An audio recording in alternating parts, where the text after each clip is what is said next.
हम आकाशवाणी की cotton city channel Suratgarh से बोल रहे हैं। सवेरे के 6:45 हुए हैं। अब प्रस्तुत है चिंतन।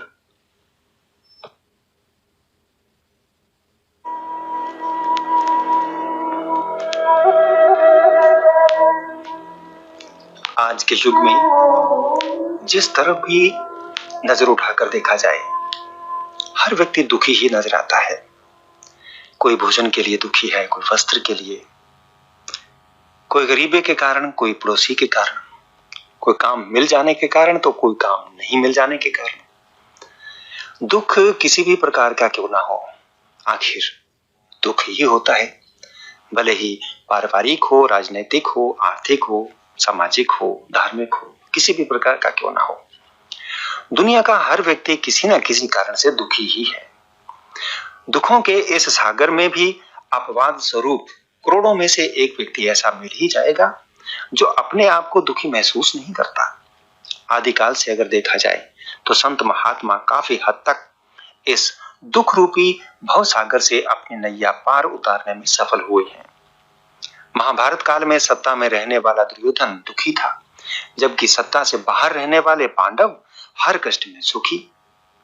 दुर्योधन से लोग दूरी बनाए रखते थे, जबकि पांडवों के साथ लोग चलते थे, और वो भी पूरी भावनाओं के साथ। दुनिया को इस प्रकार दुखी भवसागर में देखकर सिद्धार्थ ने राजभोग त्याग दिया। वे इतनी दुखी हुए कि वर्षों की साधना करके दुख के कारणों का पता लगाया और दुनिया को समझाया कि दुख से कैसे निजात पाई जा सकती है, छुटकारा पाया जा सकता है, जिसका लाभ आज पूरी दुनिया उठा रही है। संत महात्मा भी दुखी होते हैं लोगों को दुखी देखकर। अपने किसी काम से वो दुखी नहीं होते। आम जनता की अज्ञानता और नादानी पर उन्हें हंसी आती है।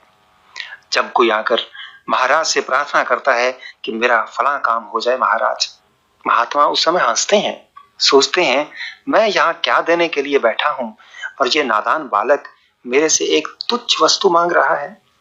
भला मानस ये नहीं जानता कि जो वस्तु ये मांग रहा है उससे इसको सुख नहीं, आखिरकार दुख ही प्राप्त होने वाला है। फिर भी क्षणिक सुख के लिए वे मांग को पूरी कर देते हैं, ये सोचकर कि शायद बाद में कुछ अच्छी चीज मांग ले। लेकिन ऐसा होता ही कहां है। एक इच्छा पूरी हुई तो दूसरी आ गई, बढ़ती रहती हैं। मानव अपनी इच्छाओं के जाल में इतना उलझता चला जाता है कि फिर उसे तोड़ पाना असंभव हो जाता है।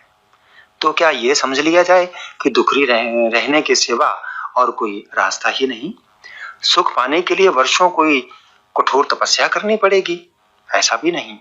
जिसने भी तपस्या की उसने खोजा, बाहर से नहीं भीतर से तलाश किया। सब कुछ हमारे भीतर है, सुख दुख सब। लेकिन अनावश्यक इच्छाओं का हमने इतना बड़ा ढेर अपने भीतर जमा रखा है कि उसमें प्रसन्नता, खुशी सब कुछ कहीं खो सी गई है, नीचे दब सी गई है। क्या उस प्रसन्नता और खुशी को ढूंढना भी मुश्किल है? बिल्कुल नहीं। जितनी मुश्किल से वर्षों की मेहनत से आपने अपने भीतर खुशी को दफनाया है, उससे भी कम जरा सी मेहनत उस खुशी को वापस जीवन दान दे सकती है। हमने सदैव पाने की इच्छा ही पाली है, देने की नहीं। कभी आप किसी जरूरतमंद को कुछ देकर तो देखिए, महसूस कीजिए आपको कितनी खुशी मिलती है। पहले पाने की इच्छा में दुखी, फिर उसे संभालने की इच्छा में दुखी। कौन क्या साथ लाया है जिसे खोने का डर है? इस स्थूल दुनिया में हमें जो कुछ मिला है वो इस शरीर को पालने के लिए मिला है, न कि संग्रह करने के लिए। एक भोग कर चला जाता है, दूसरा भोगने आ जाता है। यही तो है सिलसिला जीवन का। प्राकृतिक रूप से सृष्टि ने जो हमें दिया है वो उपयोग करने के लिए दिया है, संग्रह करने के लिए नहीं दिया। सभी के लिए, एक के लिए नहीं।